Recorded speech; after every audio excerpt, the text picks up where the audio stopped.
Hi, everyone. I'm going to read number 18 in just a minute. It's in 2022's New Year's resolution, like that series. This is from that. And I read it a minute ago, just so that when I narrate it here on this, I'm not going to like stumble and try to figure out what I said back then live. And as I was reading it, it's related. I'm using Lord of the Rings as my example, and people have asked me why I don't pick more contemporary examples, things to compare and like promote or break down and dissect whatever. I mean, like Lord of the Rings came out in the 50s, and I'm still going strong with this one.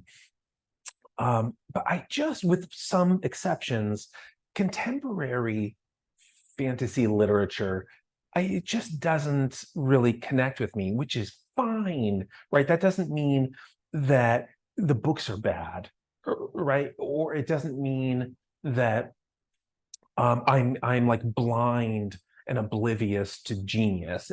Neither of those. I'm just not the target audience. They're not written for me, and that's true with a ton of. It's true with hockey too. If I say like, well, I just don't really. I went to a hockey game once, and I couldn't see the puck, and I didn't really know what's happening. People yell, and it doesn't matter. The stands are full. People love hockey. I'm just not one of them. You say the same thing about like modern pop music, social networking. There's a million things that I'm just not the target audience for, and that's totally okay.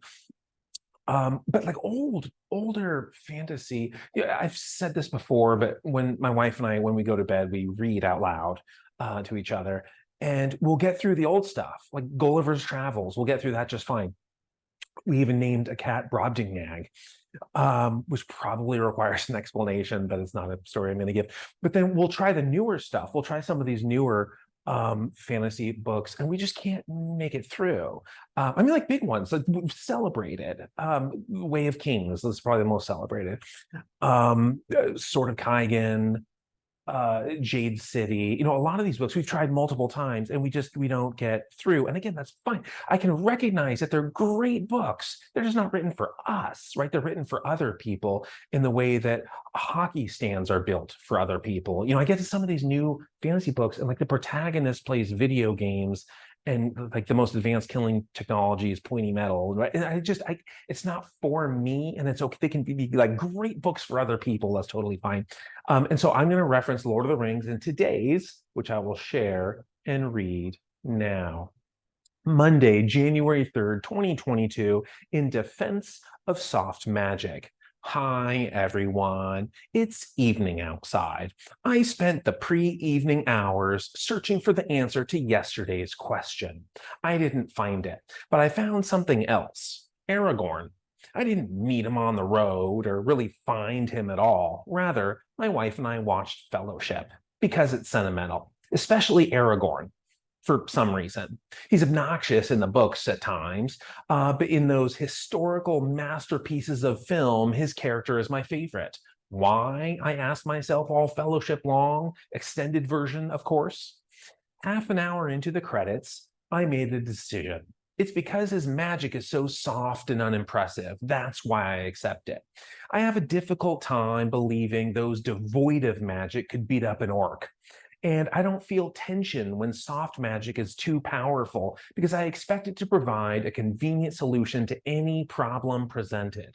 Worst of all, though, to me, is hard magic.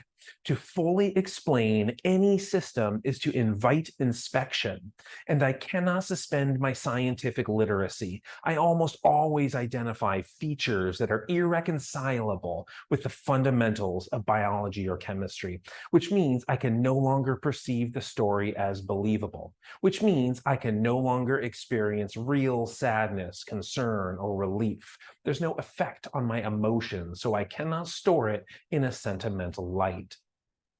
If only the rigidly delineated magic system could have softened its grip, left room for alternative explanations, I could have inserted my own, which would have made the story more believable, which would have enabled me to connect with it better, which would have made me vulnerable to visceral emotions, the kind that infect us in a symbiotic way. They grow and mature as we do until Eventually, they undergo a puberty of their own, a metamorphosis emerging as sentimentality, that winged tour guide of our past.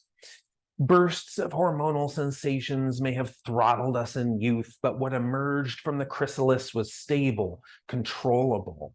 Sentimentality may be the monarch, but it will never reach the imaginal stage if its magic system is a brittle shell fractured by scrutiny. Okay, let's get back to Aragorn and other Numenoreans. That's a magic system with the right amount of ambiguity. It leaves the door open just wide enough for science to squeeze through its explanatory bulk. Take Aragorn's age, for example. He's 87 when he meets the quartet of hobbits. Chronologically, 87, but his biological age is no more numbery than mine. And to my knowledge, there's no hard explanation of this peculiar anomaly of chronobiology, which enables me to say, of course, telomere attrition is slower. There are genetic lineages with short telomere syndromes, so why wouldn't long telomere syndrome be an inheritable genotypic feature of the Dunedain? Maybe he has a serious abundance of telomerase, or maybe that repeating segment of nucleotide road just stretches for miles, well past everyone else's horizon.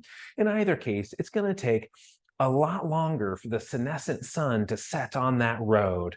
Those cells will divide and divide and divide without breaking down. Just change the oil once in a while.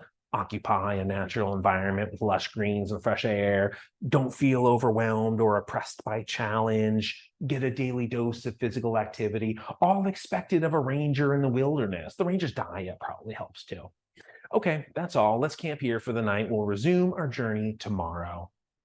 Bye, everyone. Oh, today's hope. What's my hope? I hope that the books that you appreciate are written for you, and the books you don't appreciate, they're written for other people, and you're okay with that, and your critics are too, and that your telomeres are behaving well. All right, bye everyone.